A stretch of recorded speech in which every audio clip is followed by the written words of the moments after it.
اور پنجاب بھر میں سڑکیں، مکانات اور ہاسٹلز کی تعمیر و مرمت اور دیکھ بھال پبلک پرائیویٹ پارٹنرشپ ماڈل کے تحت کرنے کا فیصلہ۔ پنجاب کی 18 اہم سڑکوں کے علاوہ زرعی، صنعتی اور شہری اہمیت کی 24 راہداریوں کی تعمیر کے منصوبے پر عمل درآمد کی منظوری بھی دے دی گئی۔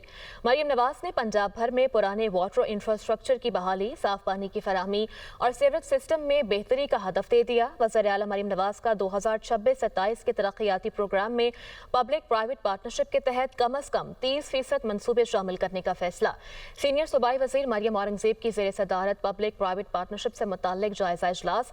وزیر اعلیٰ پنجاب مریم نواز کی ہر شعبے میں سرکاری اور نجی شعبے کی شراکت داری سے منصوبوں کے آغاز کی ہدایت۔ نجی شعبے کے تعاون سے 100 کلومیٹر چراغ آباد جھنگ شورکوٹ روڈ کو 2 رویہ بنانے کی بھی اصولی منظوری دے دی گئی، جبکہ چکوال اور قصور میں نکاسی اور فراہمی آب کے منصوبے بھی پبلک پرائیویٹ پارٹنرشپ سے بنانے کی منظوری دے دی گئی ہے۔ سینئر صوبائی وزیر مریم اورنگزیب نے کہا کہ تمام محکمے نجی شراکت داری سے ممکن اور قابل عمل منصوبوں کی نشاندہی کریں۔